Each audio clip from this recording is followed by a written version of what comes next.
Hey guys, this is Jonathan Henderson with Pressure Washing Marketing Pros, and I have Michael Johnson with me. How are you doing, my friend? I'm good. How are you? I'm doing good. I'm doing good. I'm so glad I got to have you on the podcast. I know you're doing some big things. So if you guys don't know who Michael is, he runs AC Man Heating and Air out of Fayetteville, North Carolina. He has been running this business for over 20 years now, correct? Yeah, yep. Yep. Multiple seven-figure, HVAC business. So he has a lot of information that he's going to be sharing with us today, guys. So as you know, he's a former, or not even former, but he's also a veteran just like myself. So we share those ties as well. So I know there's a lot of stuff that you're going to be teaching us today. Awesome, man. I'm here. I'm here to have fun, learn from you, and just talk about a bunch of really good stuff. Let's do it. Yeah, let's do it. Let's do it. So I know you're out of Fayetteville, North Carolina right now. Run AC Man, like I said. Can you tell us a little bit about your team and how you guys are structured right now, so the people know the great things that you're doing and what you've built? Yeah, so we have like you said, we've been in business here in Fayetteville for 20 years.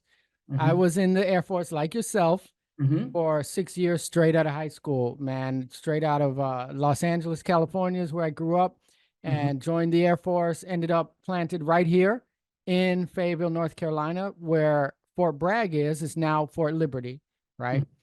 Biggest military base in the United States. So we have a huge military culture here. So I'm a veteran-owned company in the biggest veteran military community in the United States. Mm-hmm. So we really cater to a lot of that, to the veterans, because it's who I am, it's who the company is. I'm Mm-hmm. an Iraqi war veteran. My dad is a Vietnam veteran. My grandpa's a World War II veteran. Mm-hmm. So it's no coincidence that the company is here. We know how to serve the customers that's here. And we really like to offer that support. It's really a special place. It's a special community. Mm-hmm. So definitely. So how many vans, or I know you guys probably say vans in the HVAC community, correct? Vans Yeah. or trucks do you currently have right now, and how many team members do you have right now on your team? So currently we're running a team. We're not a massive, massive company. Huh? We have a team of about 10 people. Mm-hmm. Yeah, so depending, sometimes you expand, sometimes you contract depending on the market. So that's where we're at right now. And it's funny you mention it because business wise, especially you as a marketer, it's a strange time. Yeah, it It's a is. strange time right now. So a lot of companies are contracting, really big companies. So we're in a really good sweet spot right now, I think, where we are, where we can, really support the community. We're at a really good size, and I really like where we're at. No, of course. And then the biggest thing is going to be profitability, right? A lot of people think Yeah. that just because you have 50 people on your team that's the best thing, but and that's not necessarily what you want to go ahead and have, right? It's like you want to be able Right. to adapt to the times. And so what's the point of making $1 million, right? And then you're only grossing, like $100,000 profit, opposed to having a smaller Yeah. team like that, and you have way better profitability, which I know Yeah. you're talking about in the video. Yeah. You And know, I mean, really, really, Jonathan, honestly, most companies that are, because I'm doing coaching in Conquer, right? Uh, yes. so, and I own a sales training company also. So you'd be surprised. A lot of companies that are making 1 million are not netting 100,000. So Most of them are netting nothing. yeah, so I forgot to mention that too, guys, and that's my fault. But he also is a coach and conquer as well. And then also, like I said, tell us a little about the sales company too, man, that you run. Like, go ahead and show this stuff out, man. People need to know. You know what I mean? Yeah. So I own a sales company called Sales Elite Uh-huh. with a partner. His name is Ariel Robinson. Uh-huh. He's a sales trainer, has been in sales for many, many years. And what we do is we train other HVAC owners, electrical and plumbing on the sales process Uh-huh. because it's not intuitive. It's not just born knowing a process. I have a good personality. You have a good personality. A lot of times that can take you a long way, building rapport with customers, just generally being a good person. Uh-huh. But there's sales processes that are documented and tried and true that work. And Uh-huh. so I enjoy that process. So that's called Sales Elite. And you can look at mysaleselite.com and get the information on there. Perfect, perfect, perfect. So let's go back to the profitability and what you're talking about. Why do you think that most home service businesses in general, since you're a coach and you also teach sales, why do you think that most businesses, that are doing $1 million aren't profiting as much? It's easy. Okay. So, and this is one of my favorite topics. is, Mm-hmm. and I'll give you a little background into myself. So Mm-hmm. for a long time, I had a coach. I'm a coach now, but when I was getting coached, I was blocked for some reason, and I didn't know what it was, and my coach didn't know what it was. And he said something to me. His name is Paul Grizzle. I'll go ahead and shout him out. Mm-hmm. He said, Michael, you're right there. You're right there with all of your goals, but I just don't know what it is that's blocking you. Right. And this is the funny thing, Jonathan. I had all the systems, I had everything. But when he said that, it transformed me. That's when I realized, I don't know if you know John Maxwell, he's an author. Mm-hmm. Um, the law of the lid, he teaches. The law of the lid means your organization will only go as high as the leader, right? So if your leader is a 4, the business is going to be a 4. If your leader is a 10, the business is going to be a 10. And this is what I mean by that is we have deep-seated mental blocks that stop us from growing. Mm-hmm. And I see this all the time. I can give you a process and say, hey, Jonathan, if you want to grow your agency, do this, do this, do this. If you're Mm-hmm. coachable, right? We talked about sports a minute ago, and you implement it, you can grow. 1 year, boom, 1,000 clients, 2,000 clients, 3,000 clients. Or you can say, that sounds good, Michael, but that won't work in my town. And make excuses, excuses, excuses. So Mm-hmm. that's the number one thing I've seen with companies that can't achieve the profitability is they block themselves. They have what I call head trash. And I Mm-hmm. always say, take the trash out of your head and put it where it belongs, in the trash. Mm-hmm. But that's the number one thing, is not trusting that these processes can work and trusting actually in your own mindset and belief. And Mm-hmm. that's the law of the lid. And that's where I was for many years. Once I broke that and said, okay, I'm done listening to myself Mm-hmm. because I got myself this far, right? You're thinking, you're where you are because of your thinking. So I had to remove Mike Johnson's thinking and allow these processes to do the work. So mindset, mindset, mindset. Mm-hmm. And what made it easier for your mindset? Because some guys might be hearing that and might say, "Okay, man, that's cool that you got the mindset, but what made it easier? Like, how did you develop that mindset?" Because you're right, some guys like the law of the lid, just like the title says, we all kind of put a cap on ourselves, right? And you want to Yeah. be able to blast past that. So, if guys are listening, like, what helped you like kind of blast past that when it came to the mindset? A couple things. So first thing was I was tired of trying and things not working, right? Mm-hmm. So sometimes you have to hit rock bottom, Mm-hmm. period, right? I got sick of it. I was tired of, working, working, working, not making profit, not being able to fulfill promises to my spouse that we'll be able to take this vacation, this and that. I got tired of that. And Mm-hmm. like something broke in me and said, you know what? I have nothing to lose. I'm already at the bottom. So number one is sometimes you gotta just hit rock bottom, right? Okay.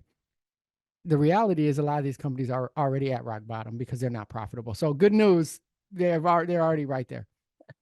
Then the number two thing was I just had to realize I got to get out of my own way. And one day, and my coach told me this, Mm-hmm. there's people in my town. I can make excuse after excuse. Well, the customers in my town, they don't want to pay this, or that's probably working where you're at. The Mm-hmm. truth is, somebody will come in my town and start a company today and grow it to 3, 4, $5 million by next year. And we Mm-hmm. see it. There's big companies in every town and there's small companies in every town. So how can you have companies in the same niche, the same market, in the same city, same culture, same demographic, some profitable, some not? Mm-hmm. Can't blame the people in the town. You can't blame the government. They all have the same government. You can't blame local municipalities. We're all in the same one. The difference is you. Mm-hmm. And once I realized, like, man, boom, the man in the mirror, I'm the one blocking me. That's when the real change started. Mm-hmm. No, that's awesome. So can we go back in time a little bit because I think people need to hear your beginning story, especially because in our industry, in the pressure washing industry, a lot of guys are veterans, right? Veterans that after they get out, they're looking for, for a way to start their own business. And pressure washing is one of those businesses that is that's highly attractable to veterans in that. So can you kind of give us like how your previous experiences shaped the way that you manage your home service business today when it came to just some of the things you learned in the military And you know, also, can you talk about, which will be my next questions, because I know I'm Mhm. getting ahead of myself right now, but some of the challenges that you faced when it came to adapting to, you know, running your business and all of that, going from the military, then running your business. You know what I mean? So the first Yeah. question is, how did those previous experiences shape you and make you a better home service business owner? So I say it like this, and my life was it's I was born into a challenge. I mean, it is what it is. You know, I'm a kid from LA. Mm-hmm. My dad didn't own a business. You know, we didn't have money. You know, I Mm-hmm. had to walk to school when I walked to school, you know, my brother would walk to school, we would get chased by gangs, and it was just I was born facing a challenge every day. And Mm-hmm. I wake up every day. There's a new challenge. I wake up in the morning and make my coffee challenge, right? Yeah. So being, you know, coming from kind of like the struggle where we didn't have the coolest clothes, we didn't have an allowance growing up, all of that, that forged me into not being afraid of challenges, right? Mm-hmm. I don't care what happens today. I'm going to look over it because I've been jumping over obstacles my entire life. Mm-hmm. That set me up for being a business owner because it takes a certain amount of grit, determination, persistence to keep going when there's ups, there's downs, COVID, supply chain issue, economy issue, keep Mm-hmm. pushing through it. So that's what gave me the perseverance. The next issue is okay, boom. So you start an agency or you start an HVAC company. I'm ready to go. I don't care. I'm not afraid of challenges. The next thing is how do you learn the processes that it takes and the systems because I didn't have a dad to teach me the systems. Mm-hmm. My dad taught me to work hard, take care of people, be honest. Everything that you could dream that a mother and father could teach you, I had. Mm-hmm. I had to go out and seek the other knowledge, which was coaching. You know, Mm-hmm. I was paying over $1,000 a month for a business coach. And you know what, Jonathan? I didn't have that money, Mm-hmm. but it was a sacrifice to do whatever it takes because I have the grit, I have the determination, I have the persistence. Now I need the knowledge. Mm-hmm. So surrounding yourself with people that can pour the knowledge into you and then not putting up a brick wall and blocking the knowledge, that was the challenge for me. Mm-hmm. Yeah, man. No, definitely. So what was the biggest challenge you faced? So like once you got out of the military, so you were, it was from like 1998 to 2004, right? And then you got out of the military. And I know even for myself, like I set myself up before I got out of the military. Like I started the agency about 2 years before I got out of the military, right? I get off Wow. work because you know about that life, like PT Mm-hmm. at like 6 in the morning, you know what I mean? You're working until about 5. At that Mm-hmm. point, take a nap, and then from like 6 to like 12 midnight, I'm just working on the agency and things like that. And so for yourself, can you kind of tell me some of the challenges you face adapting to like once you got out? Because just knowing your story, once you got out of the military, it wasn't like, hey, you know, I have AC man right now, Right. ready to go and Right. all of that. Can you tell us that story about once you got out and then you worked for another company and then you started your own business, kind of what went on there? Yeah. So I got out and I remember my wife was working at daycare at the time. We were super young. I was 24 years old. Well, I call that super young. I don't know. How old are you, Jonathan? I'll be 30 in a couple of months. 30. Okay, so you're older. Okay. So Yes, yes, yes. um I was super young. My wife was working at a daycare and I remember I went up to her job and I said, "Hey, I've got this grand plan. I'm going to start this HVAC company." And I pulled out a little 3x5 card and we were sitting on a little bench right in front of her job. She was on break. And I wrote down how much money we can possibly make. Um, and it was just unbelievable because we were coming from a spot of she was pregnant with our first child, Mm-hmm. right? Michael, who's 18, who's working in the business now. He's an office admin. She was pregnant with him. And we were digging through the couch cushions for grocery money at the time. Mm-hmm. So imagine, you know, I got out of the military. I'm working at this HVAC company. I was making $8 an hour. It wasn't enough to support anything. Mm-hmm. For groceries, we're digging through the cushions to get anything. And Mm-hmm. that's the point in my life where I approached my wife and said, "Hey, I'm about to start this business." Mm-hmm. That was a huge pivotal point in our lives because that's scary. Mm-hmm. How do you say I'm going to leave a job? There's no money for groceries. There's no money for bills. Our house was in foreclosure. My car was in the garage to hide from the repossessor. I have a job, but I'm going to quit my job and I'm going to start this company. Mm-hmm. That was the challenge. That was the moment. And you know what? We did it. Mm-hmm. We did it. It was hard. There was many moments, and there's one moment that I'll never forget. I was in my old beat up van. I wish I could show you a photo of my van. I one day maybe I'll text it to you. Mm-hmm. The pastor at our church gave me a van. It was the God bless him. You know, he got us started, but it was the worst van you could ever dream of. Mm-hmm. And I remember I was driving that van. I was about a year in. I wasn't a marketer. I didn't have Jonathan Henderson by my side, you know. I didn't know anything about that. It was the beginning of the internet. I mean, it's 2005. The internet wasn't what it was today. And I remember I just pulled aside in my van on the side of the road and I cried. Grown man here, 44-year-old man. I was probably 25, 26, doesn't matter. I was at my wit's end. Mm-hmm. Pulled over in the side of the road and I cried and I said, Lord, I'm done trying. I've tried. I'm going to walk on the water. I'm going to trust you to bring me through it. And ever since then, it's been like a kind of entrepreneurship is a battle between faith, determination, and getting more knowledge and following those processes. Mm-hmm. That was my journey. Mm-hmm. I like how you said that because that's literally how it is. You know what I mean? It's Yeah. like you have to trust that you have to trust in just things are going to be all right and that things are Yeah. going to go the way that you want them to go. But you still have to take the action, right, to get to the place where you want to go. Right, And then right, after that, that action has to have a certain kind of systems and processes that you put in, right, right? right. Which is what coaching and all that comes into place. So more tangible stuff, I guess. What is during the initial phases? You just talked about that because I know a lot of people in any business that you start, you had some initial challenges for Yeah. yourself. So during that initial phase of your business, what were some of the key kind of obstacles or challenges you faced, and how did you overcome them? Pure determination. And it looks like this practical. Mm-hmm. Okay. Because I hear this all the time when I'm coaching companies. Mm-hmm. So I already told you I had no money. Okay. So I had no marketing budget. Mm-hmm. Right. But I had two hands and 2 feet. Mm-hmm. I do not like knocking on doors. I do not like cold calling. If I can avoid it, I will do whatever it takes to avoid it. But you Mm-hmm. know what, Jonathan? I had to.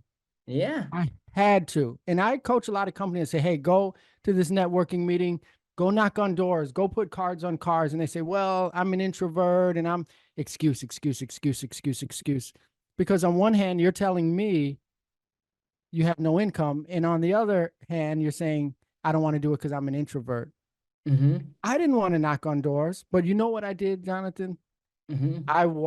I got my butt out of my couch, put a little lanyard on, put a Mm-hmm. little business card in it, Mm-hmm. knocked on doors. I heard no, no, no, no, no, cursed out, cursed out, cursed out. But then I got a couple yeses, Mm-hmm. right? And I went to Walmart, Target, put cards on cars, had Mm-hmm. people tell me, hey, don't touch my car and all.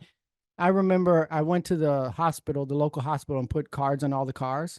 Mm-hmm. I got a call from the security guy from the hospital because, you know, the phone number is on the card. Yeah. There only was one person in the company, me, and he called and he said, hey, is this AC Man Heating there? I said, yes, it is, because I think it's a customer, right? Yeah. I said, yes, it is. He says, cease and desist. That was who uses that phrase, right? So he says, cease and desist. Do not put any more.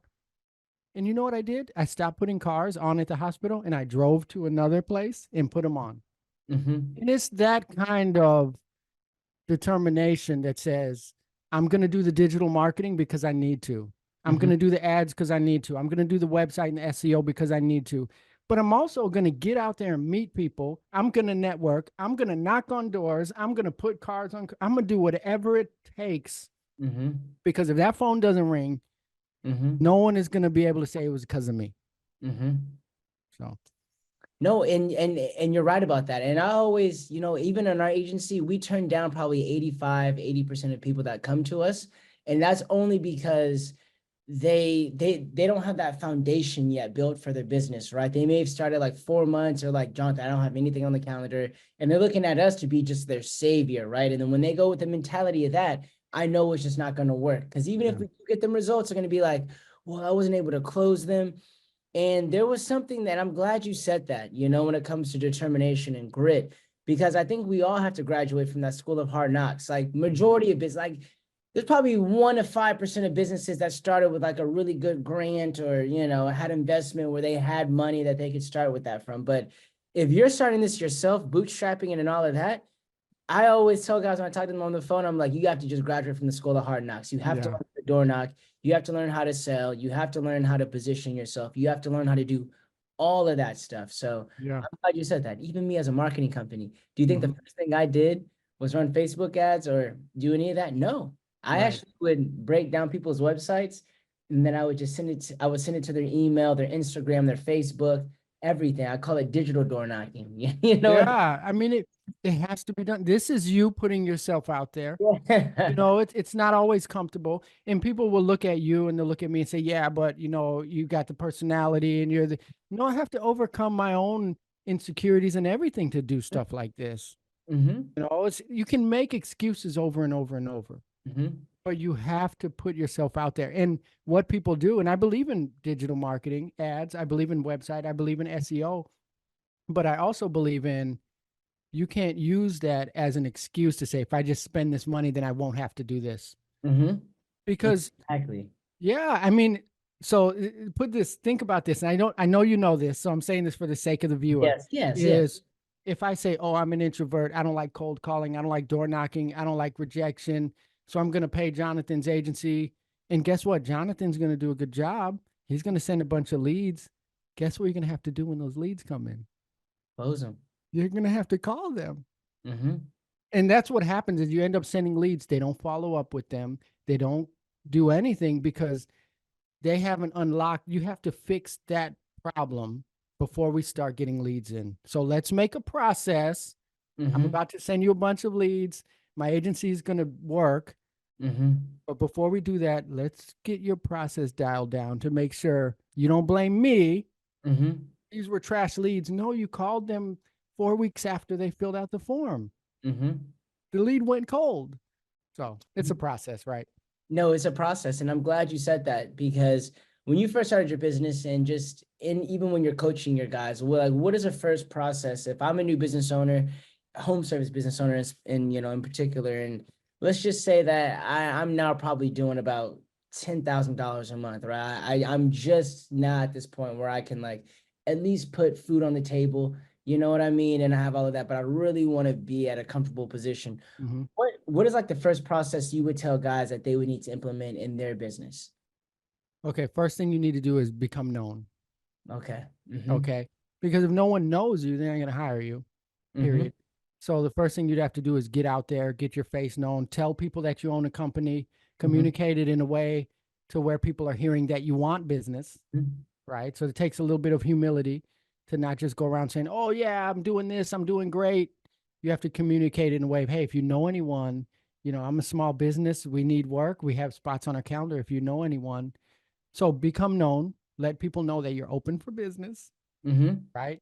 And then number two, get some kind of process going where when the leads come in, they're hmm in some sort of pipeline so they don't get lost.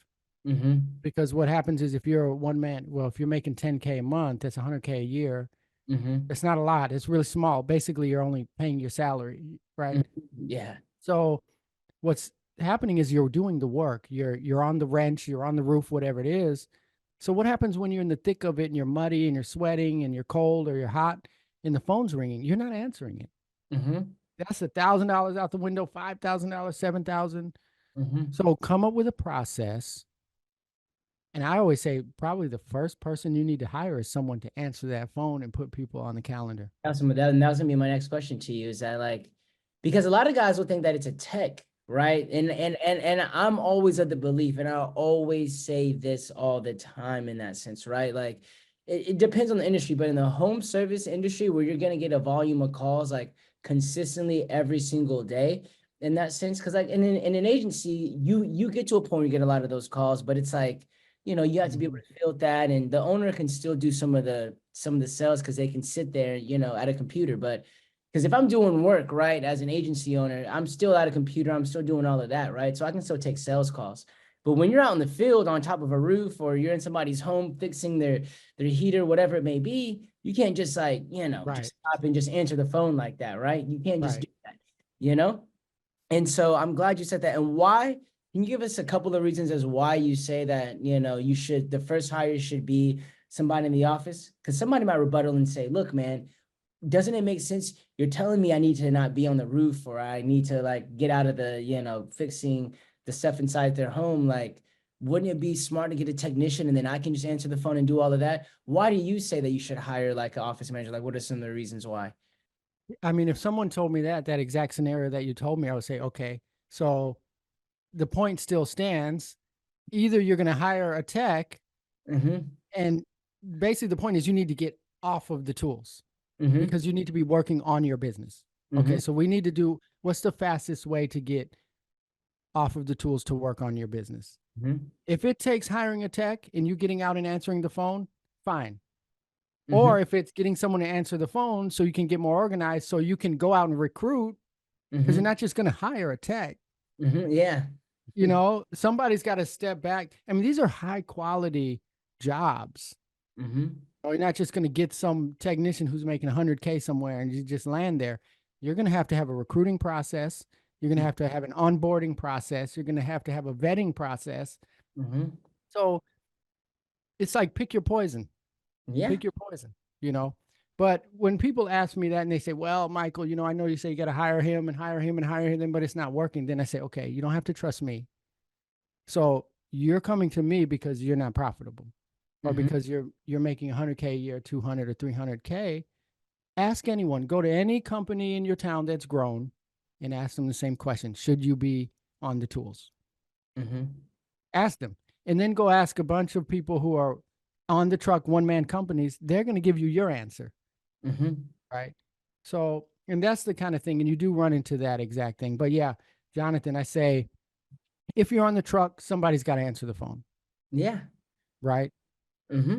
Either you're going to answer the phone and get off the truck, or you're going to stay on the truck and then someone's going to answer the phone. But either way, we have to kind of start making that way out of the truck or out of the tools, however you want to Mm-hmm. describe No, and I'm really glad you said that about because I mean everybody has different reasoning behind that. Where some people say like hire your first tech, some people say it. Yeah. hire and I'm with you. I agree with what you said 110%. Like I'd hire somebody to answer the phone if I had a home service business that I was starting, because for me, I look at it in the sense of if I'm getting all these calls, and you know this as well, is that if I'm getting all the calls, sometimes the customer, like you said, if I don't answer that call, they're probably going to like the other person. Like Yeah. if I'm running Yeah. ads, like if I'm running Google ads, they're probably going to the next ad that's below Yep. that, right? Yep. Or if we're prominent on SEO, they're going to the business that has the second best reviews. You know what I mean? Yep. The third best, the fourth best, and they're going down that list, right? And so for me, I'm like this, as long and that's why there's companies like Joe Office and all of that. As long as I'm getting the contact information from somebody, right?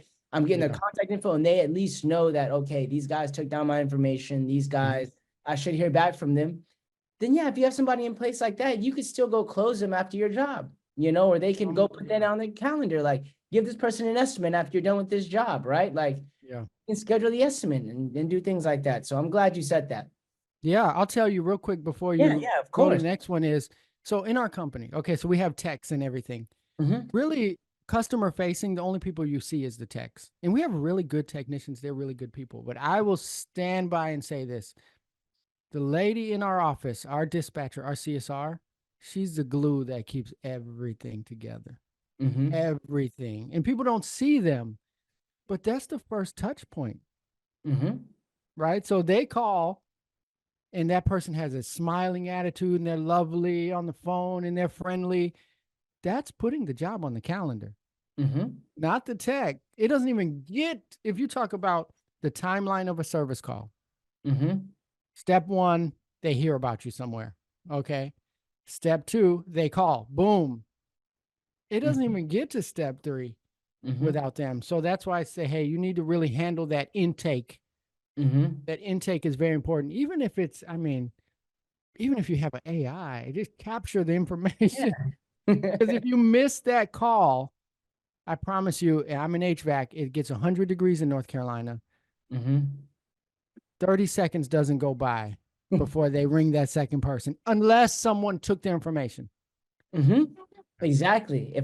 And that's happened to me here in Florida, right? That's happened to me here in Florida. Like I remember there was one time, but I live like in a condo, right? So So in a condo, it's kind of like you'll have like a maintenance person and all of that for that condo. You know what I mean? Mhm. But still, at the end of the day, I know even if I had to surface myself, I'm calling that guy and he couldn't answer. And it's like, oh, I'm like literally like Yep. every 20 seconds, 'cause I'm like, dude, I cannot go to sleep right now if Right. it's Right. 88, Right. if it's 88 degrees right now. You know what I mean? Like I Yeah. cannot sleep right now. So I know that's good. So my next question to you would be like, how can I like at what point should I get my first hire? Because I know that's a big question that a lot of people have, right? Where they say like, when should I hire? What are some key signals that you've seen just with the guys that you've coached to where it's like, hey, if you're going through this, this is so we've already established where your first hire should be, right? But Yeah. like, how do you know when you need to go ahead and hire? I okay, so there's a little caveat to that question. Because I mean, technically, you don't have to ever go into the field. You can start a company with employees from day one. Okay. Good. Yep. But Yes. Yes. yeah, Yes. right. But let's take that situation and not worry about that now. Yes. I'm Let's glad you take said that. let's take the average situation. Mm-hmm. I think, and I learned this from Brandon Vaughn. He's the founder of Conquer. But your business will tell you when it's time to hire, right? Mm-hmm. So I just had a plumber recently reach out to me in my town. He's a friend of mine. He's a small company, just Mm-hmm. him and his brother. And he said, "Hey," I texted him. I said, "Hey, how you doing?" And he said, "I'm doing good, man. I'm so swamped. I can hardly, take on this work." He said, "Hey, when is it time to hire? When should I hire a tech?" And I said, "Hey, I'm pretty sure your business just told you it's time to hire." Yeah. So when you get to the point to where you can't handle the jobs or you can't handle the phone ringing, if there's too many phone calls for Lisa to take, your Mm-hmm. business is telling you you need a second person answering the phone. If there's too many plumbing jobs or electrical jobs for you to handle as owner tech, Mm-hmm. that's your business saying, I need another person. Mm-hmm. Right? You'll know. I mean, if you're twiddling your thumbs in your home and there's no jobs coming in, obviously your business is not telling you to hire another tech. And that happens, Jonathan, too, where people just hire, hire, hire, hire. Yeah. Your business is telling you don't do that. Your business is telling you hire Jonathan, Yeah. right? So, yeah, And I we've think your all been in business. those spots too, right? Where you probably I've overhired in my business, right? To where I'm just like, I see a shiny object. I'm like, I'm gonna just hire this person to Right. like, to look at my email inbox. And you know what I mean? And then you're like, I probably pulled the trigger on that hire way too early. You know Yeah. what I mean? So I like how you said that. Your business will tell you when Yeah. to hire. Don't Hmm. buy a conference table for your office when it's just you and your wife. Yeah. That's the mentality, like your business will tell you when you need a conference table because there's not enough space to have meetings. Your business will tell you when to hire techs because you're passing off so many jobs. You're saying, I can't take it. I can't take it. So it'll Mhm. tell you. No, definitely. So what are some platforms you use or that you go to in order to like hire people? Like what is you don't have to tell me your full on hiring process. And the reason why I'm keying in on this so much is because I'm sure you see it a lot. People are saying that it's harder than ever this year to hire people. That's why I'm keying in on some of these questions with you right now. Cause I hear from my own clients where they're like, Jonathan, I just don't have literally I had a client call us today where he's just like, dude, I need to pause the ads for like a week and a half because I can't keep up with the work. And I'm like, Mhm. I'm Whoa, that's a good man. Talk about good job. yeah, so it's like this is like the 10th or 11th time, like literally Wow. it's happened for us, you know? And so what would you tell guys in that sense of like where they can go ahead and hire? Like, obviously we are the Indeeds, LinkedIn, but is there any kind of thing that you've done that may be different that you found like text and things like that? That's not Yeah. common? Yeah, there's a couple things you can do. And I think so um there's a difference between hiring and recruiting, right? So shout out to Chris Plunkett. He's one of my coaches in Conquer. Yeah, I've heard There's of a him. difference between hiring and recruiting. Hiring is I need someone now, I'm going to go hire. Recruiting is always, there's a Mhm, massive recruiting process where I should always be hiring. mhm, Okay. And this is what I mean by that. You may not need a tech right now. So right now we're not technically bringing on more techs because we're in a good spot right where we are right now as a company. mhm, But when people call me, I'm going to take their information and I'm going to put it in a document somewhere. I mhm, might have 15 or 20 people. So when I do have to hire, mhm, I don't have to go put that Indeed job up. I'm going to go down the line. Hey, Jonathan, hey, you called 6 months ago looking for a position. I know you probably got that position filled, but we'd love to have you. Would you like to come in? No. Okay, now I got it. I'm going down the line of 20 people because I have a recruiting process that goes on throughout the year. So that's step one. Step two, one of the biggest issues with small companies, they have a hard time hiring good talent. Mm-hmm. Why? Simple. Because good talent, you're not interviewing them now, they're interviewing you. Mm-hmm. Someone who's really good at their work can work anywhere. Mm-hmm. So when you're putting on these Indeed ads, they're clicking on them and they're going to your website and they're looking at your van and they're looking all that and they're thinking, I mean, imagine me, right? Mm-hmm. So go back to my story. I had a pregnant wife. I owned a house. I owned a car. I was a veteran already. I can't gamble my career and take this job and it looks unstable. So I'm Mm-hmm. going to pass on that. Then I'm going to look at a company in town that has the van wraps and the uniforms and the social media. Then I say, you know what? That looks stable. I think I can work there. I don't think I'm going to get laid off because it's going to get slow. And often that's not what's happening in the smaller companies, but it looks like that from the person you're trying to recruit. Mm-hmm. And that's your uniforms, your van wrap. Having a van wrap is not as much about trying to get customers to call you for work. It's about hiring people, Mm-hmm. looking a certain way so that person you're like, man, I really want this guy, that he's looking, saying, I really want to work here. Mm-hmm. That's the trick. That's one of my secrets. I'll tell you the other secrets off camera because they work so well. I don't want everyone to know them. They gotta hire you, man, for that. Yeah. You know, they gotta hire you for that. But no, you are absolutely correct on that. And that's one big thing that I had to go ahead and realize and I had to learn is that just as much of investment that we have trying to get new clients and customers into our business, we have to have that same fervor and that same dedication to Yeah. getting good talent when it comes to employees as well. Because I never thought of it like that when you said that just now. Like I thought of it like I thought of it where I was like, I gotta do that. But I like how you just said there's just between recruiting and hiring. And you're right about that. The recruitment process is like you branding yourself, making sure you have a good website, making sure that your trucks are wrapped, making sure that you have like nice uniform on, like and like how you have right now, like branded shirts, things like that, so that people can say, man, because there's some companies that look the part and they may not, and they might get the good talent. The good talent gets in, they're like, this is not the kind of company I want to work with, Right. you Right. know? Yep. Yep. So, and so you have that. So that's awesome. So tell me a little bit about how you keep your team culture and your team building, because I know that's a big proponent of like the success of your business. So can you tell me some things that you do to like establish, like if somebody's trying to establish a team culture or core values, whatever it may be, to get everybody on the same page, can you kind of tell me what you do for your business in order to do that? Yeah, and I hope that if my employees watch this, they say, yeah, he's everything is legit. So what I try to do, this is me. Mm-hmm. Your employees are the most valuable people in your company. Mm-hmm. And that's a fact. I'm Mm-hmm. well aware of that. Mm-hmm. My vans out there running up and down Fayetteville.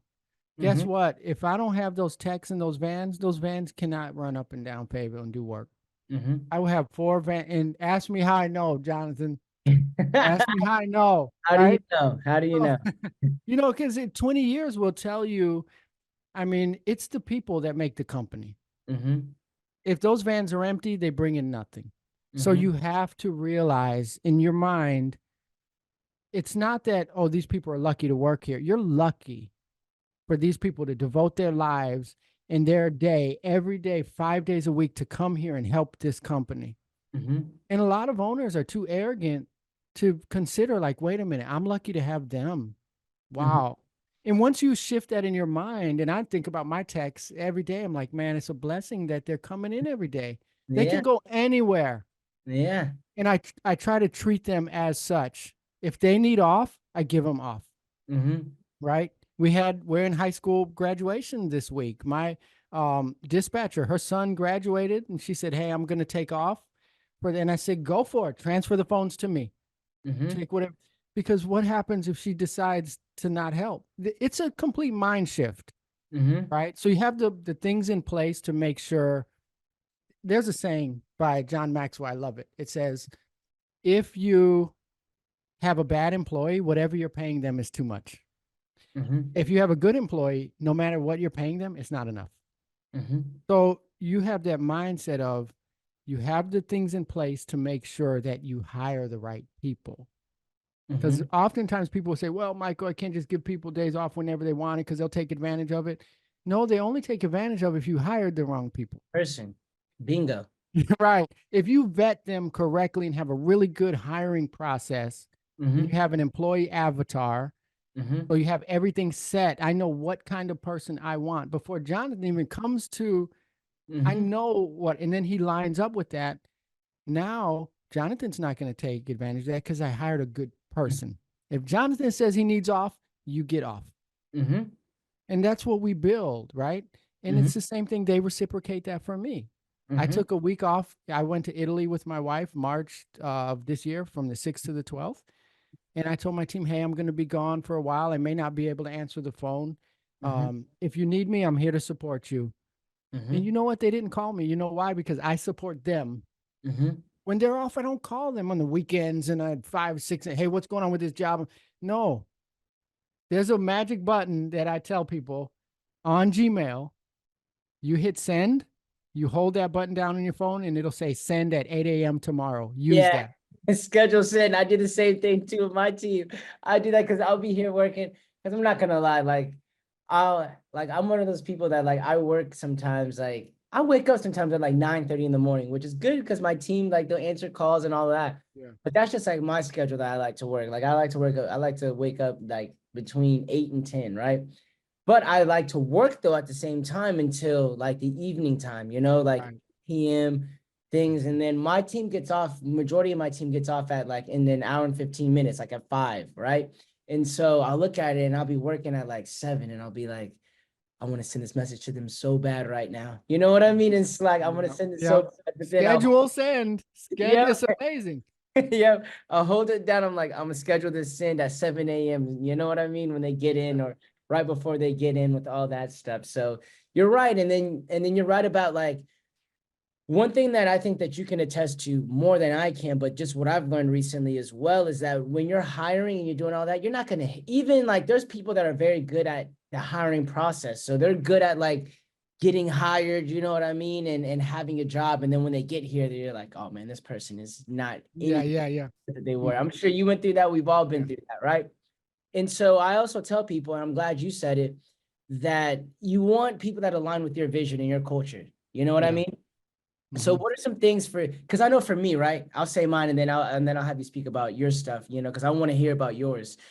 So I know for us, I'm not gonna lie, I like hustlers. You know what I mean? I like hustlers. I love people that love to work. I love that. And that's not every company. Some companies are look, their biggest sticking point is that hey, we're very flexible. You know what I mean? And I'm flexible with my team members. I let them take off, I let them do, but I like hustlers. I like people that even if I say we're off at 5, I'm what are you still doing here at 6:45, 7 o'clock? Because that's who they are, right? Yep. What are some things for your company that that are kind of its main points, like what you look for in employees? Because everybody has different things, like you said, of what they look for. So what I want, and unfortunately in the hiring process, there's only so many questions you can ask, right? Legally. So you can only ask questions that are pertain to the job. But what I like, I mean, if it was just up to me, if I could ask all the questions that I could ask, would be, I want a good, honest person who comes from a good family, who was raised with a certain amount of morals and a certain types of values. That's what I want. Listen, I don't care what color you are. I don't care what gender you are. And those are the things that I see in companies. I hear companies say, man, there ain't no good techs out there. And I look and you have 15 techs and they're all men. So you mean to tell me no women applied to be tech? You know what I mean? So it's hey, let's expand out beyond things that we're used to or comfortable with and say, I want this value in a person. I don't care if they're 3 feet tall or 8 feet tall. I don't care if they're man or woman. I don't care if they're black, white, or Hispanic. These are the values that I want. Right. And if you get those kind of values, and one thing that I love, I just thank God for so much is, I do these interviews, these podcasts. I'm still running my HVAC company. I'm running my sales training company. And I'm usually right here in this space. I can go out, and this is shout out to my techs. I can open up my House Call Pro right now. That's the CRM that I use. Pick any random job, go to that house, and my technician will be right there. Mm-hmm.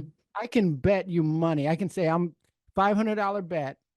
Mm-hmm. The employees know that I'm in the office. I will pick any random house on any schedule, bet you $500. I go there, they will be there Mm-hmm. because they're good people, Mm-hmm. not because they're good technicians. Anyone can hire a good technician or a Mm-hmm. good mechanic or a good baker or a Mm-hmm. good website designer. Mm-hmm.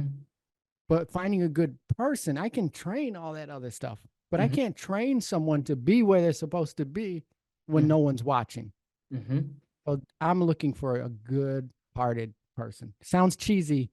It's No, not cheesy. that's not, it's not cheesy at all because you also have to become the person that those people look up to. So Yeah. I'm pretty sure that your team members, they look up to you. You know what I mean? I'm pretty sure that they see what you're doing every single day and the impact that you're making on people's lives. And they're like, look, we're bigger cause than ourselves, you know? So we can get more tangible things now because I know people, I know people probably want to know like, man, what are some marketing strategies that you have, I'll say this. I'll ask this as a two-part question, right? Mm-hmm. What marketing strategies do you think guys, when they're first starting, should employ? I know we talked about door to door, all Mm-hmm. of that. I guess that's the foundational stuff. If you want to add more to that, so that's the first part of the question. Like, if you're just starting out, what marketing strategies should you employ? Then my second is going to be like, you don't have to give us the whole full playbook, and I know you got some secrets, but you can, if you want to give us one or two that you're currently doing right now that Yeah. may be innovative that other companies aren't doing, you can give us that too. So two-part Yeah. question. Yeah. Yeah. I give it all, man. Some things I keep because I do have competitors in my town. And when Yeah. you're talking about hiring, there's only so many of the good people. Yeah, yeah. Yeah. But the marketing is you have to utilize the multiple tiers of marketing. So in Conquer, the coaching program that I'm a part of, Mhm, is they teach the 4 different types of marketing. So you have digital marketing, which is needed. Okay. mhm, Unfortunately, 9 out of 10 companies, digital marketing is 100% of their marketing. They don't exclude each other. They all need to be done, mhm, right? So you have digital marketing, you have mhm, boots on the ground marketing. What is boots on the ground marketing? Door hangers, mhm, yard signs, door knockers, right? mhm, Then you have referral marketing. What am I offering to my customers to get them to refer their friends and family to me? Do you have a referral campaign? Somewhere here I had a document with it, but we give $100 Amazon gift card to anyone that refers business to us, right? mhm, Referral. And then we have digital marketing, boots on the ground marketing, referral referral, marketing. Then we have network marketing. mhm, Join a BNI group, join Chamber of Commerce. Don't just pay the $500 and say, well, I joined the chamber. Go to the meetings mhm, because the membership is nothing. So you need to get out there and network, mhm. right? I mean, this is us networking. You know me now. I know you. I can refer you. You can refer me. Yeah, Put your exactly. face out there, meet people, get a referral program. It works. Do some boots on the ground. You know what? If you're an introvert and you just can't communicate and you just can't, first of all, I would say get to the root of where that comes from because it may not be true. But Mhm. if you decide that I'm not going to do it, get someone else to do it. I mean, how many times have you had a high school kid knock on doors to sell you pest control? And find that kid. Yeah, Do or like I say this as a business owner. I don't know if you disagree with me or not on this.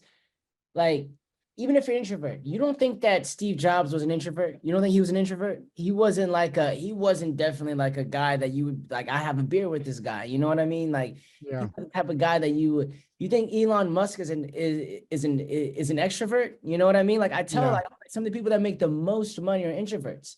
But Yeah. you can get anybody. It's just that and this is just my opinion. And if you think so, I just believe it's confidence. Like if I gave somebody a roadmap to where I Hmm. said, go knock on Susie's door, sell her these solar panels, right? Yep. But you need to say X, Y, and Z to her, and then do this, wear this, and you'll close. Yeah. Everybody would be an extrovert at that point because then I go Yeah. up, oh, well, I got the blueprint, like, Training. Yeah. It's train. That's what we do in our sales training program yeah, is yeah, these are the practices. Let's role play. Let's work it out. You'll get used to it. But yeah. I say, there's no excuses. You think about this. The neighborhood I grew up in, we grew up in the 90s in LA. It was bad. It's better now. Go to the neighborhood I grew up in now, you'll say, well, this is a joke. It's not the neighborhood it was in the 90s. But Mhm. if I had to walk to school and walk to places with gangs and getting threatened and getting chased and all that, and you know what I did the next day? I walked to school. Why? Because I had to. Mm-hmm. And if you're telling me as a 12-year-old kid, I had to traverse gang streets and all that, Mm-hmm. that you as a grown man who has to pay his bills can't knock on someone's door Yeah. because you're an introvert? Yeah. That's to me, there's You no don't want it excuse. enough, right? You don't want it enough then, correct? Right. You don't Yeah. want it enough then. I tell people the same thing too, because they're like, well, can't you just do SEO? And I think that the reason why people like doing it like digital marketing is because it's easier to sell somebody. Like even for me, man, I can make cold calls and I know for me I can have a lively personality, but do you think I want to do that stuff sometimes? Right. Honestly, Michael, I'm not gonna lie to you. I still do those cold pitch videos, digital door knocking. I make a promise to myself. I say I do 3 a day. So that's Yeah. 15 a week. That's 15 a Wow. week that I do personally. You know what I Wow. mean? Like I set out an hour a day to go find, because obviously I have somebody that's like an appointment setter on my team, and I have somebody that like, makes the list for me that I train on how to make the list, but they'll send me all that information and I'll make 3 videos a day. You know what I Yeah. mean? And so, Yeah. and I'm pretty sure you do that. I saw on Facebook that you had like a referral program, and I think it was like $300. I think you were giving That away. was a Mother's Day giveaway. Yeah, yeah. Yep. I saw that. Yep. I saw that. Yeah, it popped up, and I was like, "Oh, that's cool." So you're Yeah. practicing what you're preaching. You just did it. And you know what? I mean, I was nervous to ask the other businesses, like, hey, do you want to be part of my program? I was nervous, but nervous can't stop you. You shouldn't let fear stop you. I Mm-hmm. mean, at the end of the day, you got to do it. Mm-hmm. It's on you. You're going to turn around and I think back at 24-year-old Mike, I'm going to turn around to my wife and tell her we don't have dinner tonight because I'm an introvert and I don't want to knock on doors. Yeah. That's not acceptable. Yeah. So stop making excuses. Do what you got to do. Let Jonathan do what he does. Mm-hmm. But when he does what he does, he's not stopping you from doing what you got to do on the other side. And let's Exactly. bring both strengths together. Let Jonathan send these leads, and then you take your leads, and he sends you 1,000. You created 1,000. Now you got 2,000 leads, Mm-hmm. and it becomes a beautiful thing. Symbiotic relationship. No, most definitely. So my next marketing kind of question, because then after that, I'm going to talk about, because I don't want to take up too much of your time, but the next question that I have for you is going to be around marketing as well. And it's going to be like, when do you think that somebody should make that transition from like boots on the ground where they're doing that marketing, the network marketing, to investing in digital marketing, right? Because of Mhm. course, like if you're just starting out, you should not invest in digital marketing. Like I say that. But when do you Yeah. think business owners should make that transition to, all right, then, like I have this now going for me. I'm thinking about doing SEO now, Google ads, all of this other kind, Facebook ads. When do you think that they should go into that digital marketing side of things in their business, like that pivotal point when you think like, okay, you should invest in digital marketing now? Yeah. I think what you would do if I was going to start a business from scratch, I would say, okay, before you hire a digital marketer, you need to make sure your image is good. Mm-hmm. Right? Because you're going to send whatever digital, they're going to click on whatever ads or whatever. They're going to look at it and decide to go further. So Mm-hmm. get your image together, your professional image together, get your lead intake together Mm-hmm. first. Because lead intake on digital marketing is different than door knocking, or because they're called, you have to follow up with these people. This person is booking you right now. So get your image right, get your lead intake right, from lead to estimate to sale to after the sale and all of that. Get that done. Mm-hmm. Um, you need to make sure that your repeat customers are built up. You need to make sure you're getting a certain amount of leads built up. And the number one thing for me is no digital marketing until your boots in the ground or your cold calling or whatever it is consistent. Okay, I Right. like that. I like Yeah. that. So for example, I post on Facebook a lot and TikTok a lot. Mm-hmm. If I'm going to post for 2 weeks and then stop for 6 months and then post again, no, you're not ready. Mm-hmm. Get something written down, a system or a software that can blast them out. Film yourself 20, 30 videos, blast them out. Once your boots on the ground and everything is consistent, Mm-hmm. hire the digital marketer. And I, But oh, it's I'm it's not an sorry. excuse to stop and not get the digital, Mm-hmm. because people will say, okay, well, I'm not ready for digital because no, that's not an excuse. Get it done today Mm-hmm. and then do it. So what were you gonna say? I was gonna say that I saw that you're having a speech on that. So I actually have a third one. I'm sorry, man. I got a third question No, for it's you all about good. marketing with that. So I know that with House Call Pro, I think they're having a summit, and you're one of the people, like they have the webinar, and you're talking about a marketing calendar, marketing strategy, right? Like the Yeah. marketing calendar, or Yeah. marketing plan. Can you go over that a little bit? Like, you know, kind of how somebody can do that? Because you're right. I agree with 110% of what you said in terms of like, you know, you get your boots on the ground first, get your brand first, and then we're here to amplify that. We're here to amplify the good qualities, because if you hire us, you don't have a brand, you don't have a good intake, we're going to amplify your bad qualities then, because you're not going to answer the phone. You're going to like, you know, we're amplifying that. So I like to say agencies are amplifiers. We're amplifiers. We're either going to amplify you in a good way if you have all that stuff, we're going to amplify you in a bad way to where we're, Wow, that's really good. I'm going to steal that from you. yeah, Yeah. no, no, that's good, because I see it all the time, man. We'll work with really good businesses. They work with us, their business will like 2x in a matter of like 6 months to a year, right?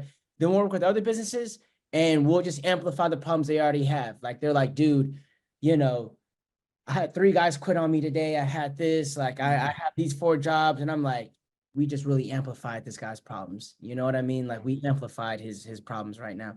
But can you talk about the marketing calendar, like in the marketing strategy, like and what some things guys can do in order to make it easier for them to do that? Yeah.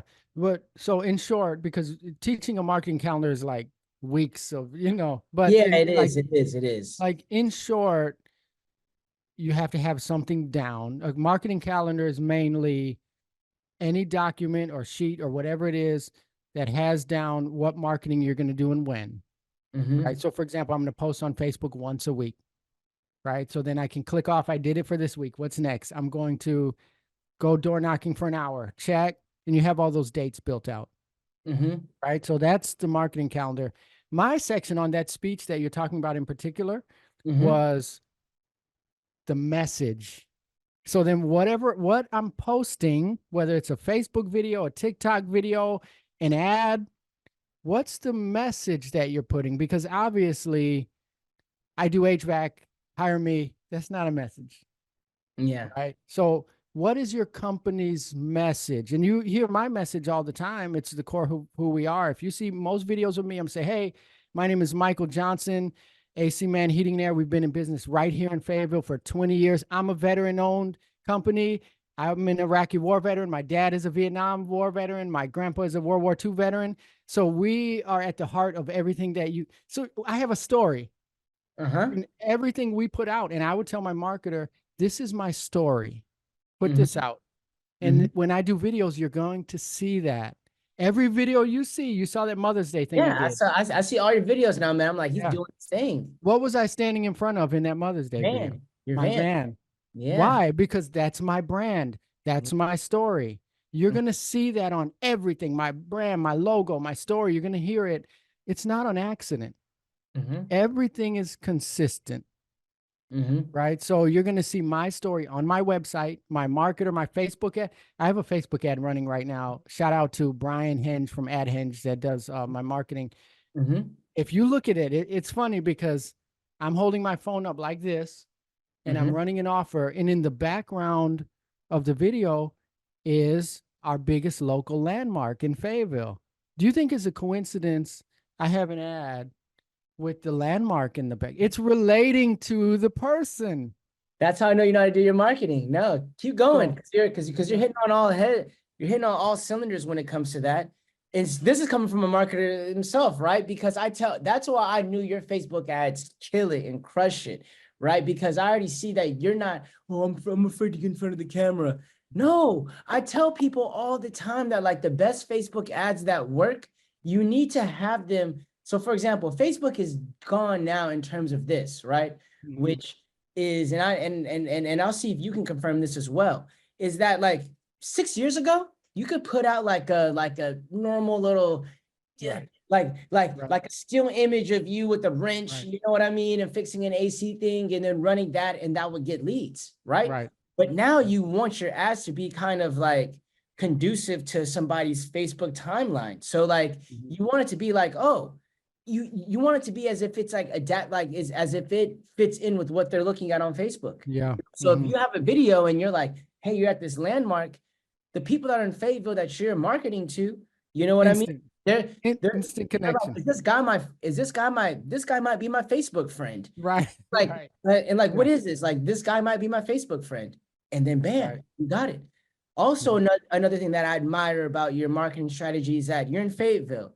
the largest, you know, in the largest like military installation, all of that in veteran presence, right? So there's a lot of people that are in the military. So Mm-hmm. guess what? You know your customer avatar, and you say like majority of people that are going to be seeing this are going to be in the military or have had some affiliation with the military. Yeah. So I like that. I know I'm going on. Mm-hmm. I know I'm talking a No, lot, it's good. Yeah, but it's I'm good. saying like I admire that about how you found your customer avatar and you said, hey, like it's the military. Because if I was like in, I'm trying to think of a place where it's like if I was like in San Antonio would be another good place where Mhm. like, you know, as you know, Lackland Air Force Base, all of that, you could like have the veteran stuff. But I'm trying to think of somewhere else, like in LA, maybe. You could have somewhere like in LA where you talk about like environmental stuff, right? Or Yeah. just, Mm-hmm. Yep. you know what Yep. I mean? Like you could say Yep. like we're environmentally friendly, we give back, we do this, right? And Yeah. then you know your customer avatar. These are Yep. the type of people that gonna be there. So yeah, that's awesome that you have the Facebook ads and your guys like killing it for you on that. Cause I already know like with you, with how you like to put yourself out there, I know your Facebook ads kill it. So I got about 2 or 3 more questions for you if you don't mind, Michael. Okay. Let's Go do ahead. it. Let's All do right. it. And so from your coaching experience, what are some frequent mistakes you see among new home service business owners? The Or common mistake in any home service business owner, actually, let me say. is it always goes back to the mindset. I mean, it's the biggest thing is man, I was talking to someone on Facebook the other day, and it's like the same old thing. You start with your mindset and what you think works and what you think doesn't work and what you got to stop there. There's tried and true methods.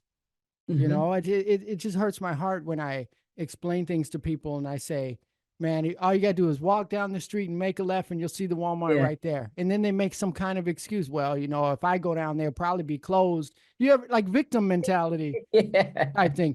The biggest mistake is you're limiting yourself to what you think works, Mm-hmm. right? So I firmly believe in if I hire Jonathan to do marketing, let him do the marketing.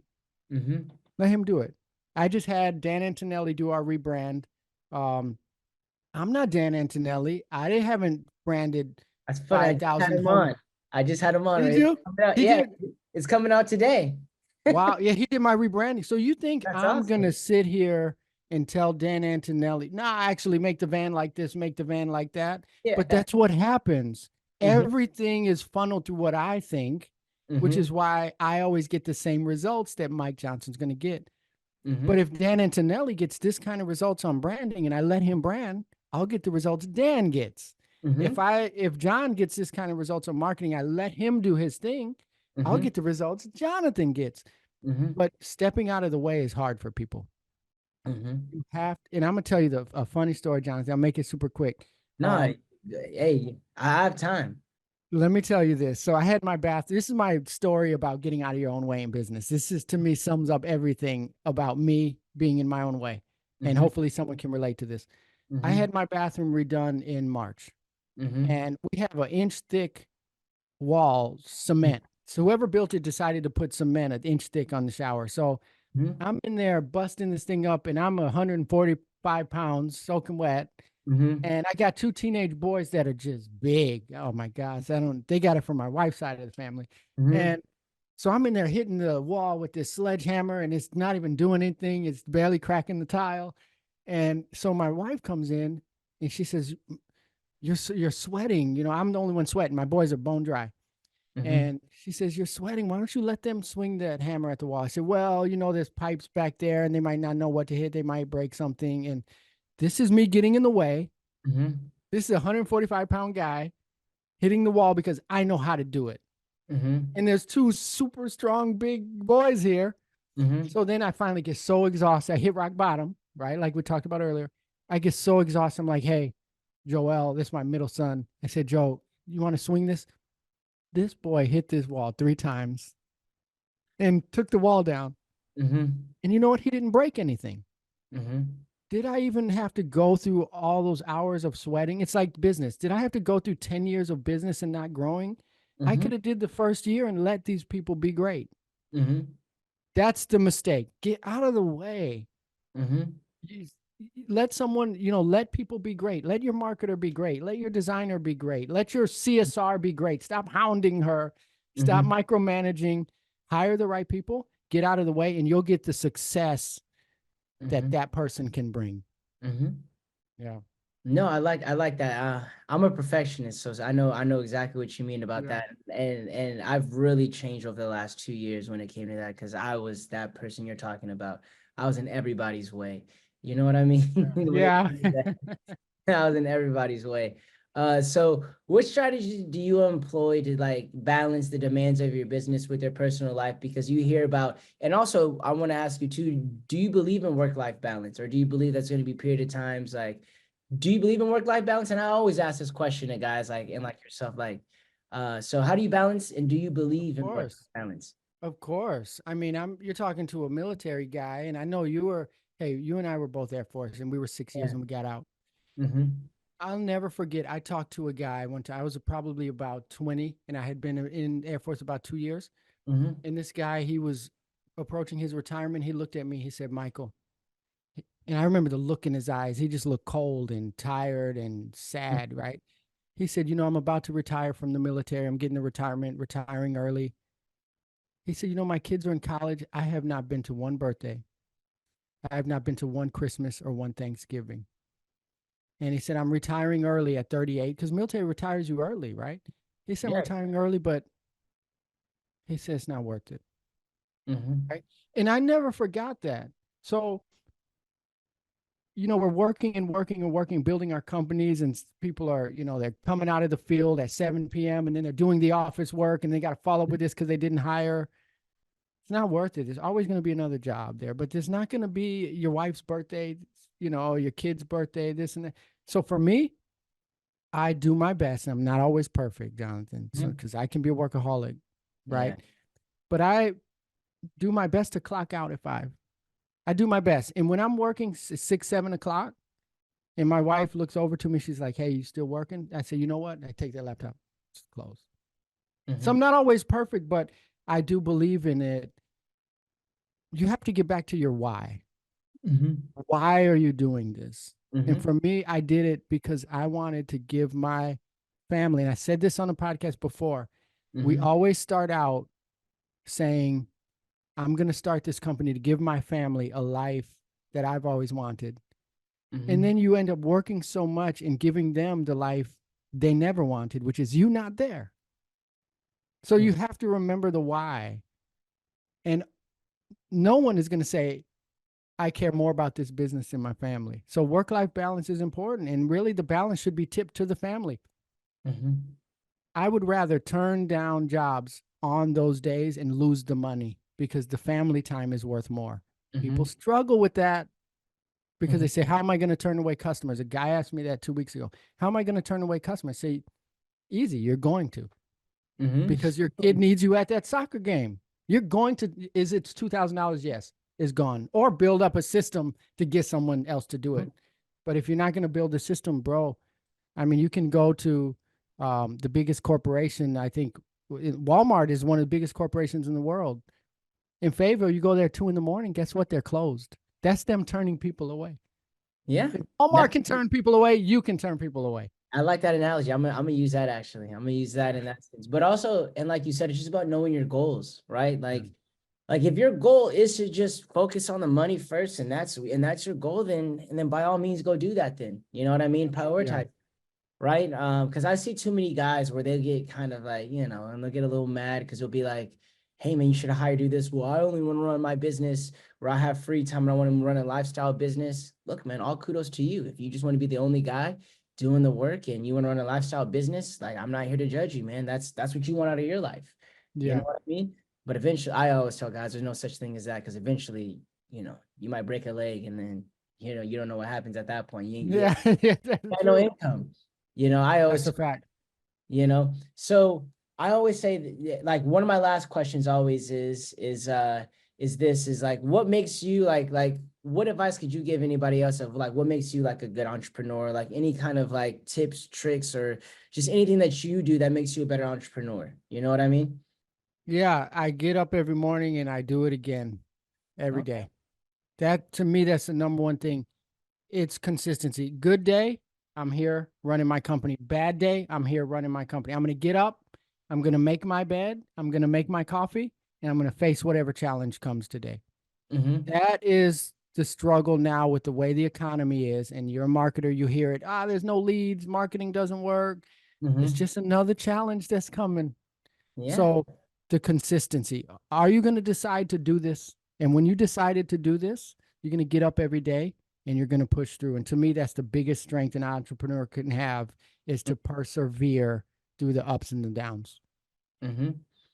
Well, yeah, Michael, like I said, man, this has been an honor discussing this with you because I know you are a busy guy and I know we could have gone on, probably talked for another 3 hours. I felt like, you know what I mean? To be completely honest with you. But where can people find you? You know what I mean? Like, where can people find you? As you guys know, like I said, run a sales company, Conquer, and then also run an HVAC company. But just go ahead and let us know where we can Yeah. find you and name off your businesses once again, too, that you have and that you own. Yeah. So of course I own AC Man Heating and Air. That's a local HVAC business. In But Fayetteville. I'm also a coach in Conquer. ConquerNow.com is the website. So if you need business coaching, there's 40 coaches in Conquer, and you can sign up and you can work with these coaches for a Mhm. year, 2 years, however long it takes. I also own a sales training company and Mhm. a coaching company where it's at mysaleselite.com. And We we'll have a link that pre below, guys. Mhm. yeah, we have a pre-recorded, we have a pricing course that you can watch at your own pace. And we have a sales course that you can watch at your own pace. And we also have a product where you can purchase the courses and get one-on-one trainings with me and my partner Ariel, the sales trainer. So mysaleselite.com and conquernow.com. Yep, I see mysaleselite.com right here. So Mhm. we'll link all of that right there. But other than that, though, my friend, I really appreciate you for taking the time out of your day, you know what I mean, to come go ahead and share that good knowledge that you shared with us today. And I know a lot of people will definitely be impacted by this. And even me, I learned some new things as well. So I really appreciate that. Awesome. Awesome. Thank you. Thank you. It's been fun. Yep, it has been fun. And so, hey guys, and thank you for the viewers as well, whether you're watching on YouTube, Apple Podcasts, Spotify, wherever you're watching at Audible. Thank you guys for watching. And if you guys have any questions, leave them below in the comments. And like I said, I always value you guys. And once again, Michael, thank you for your time today. All right. Thank you. Have a good day. Thank you.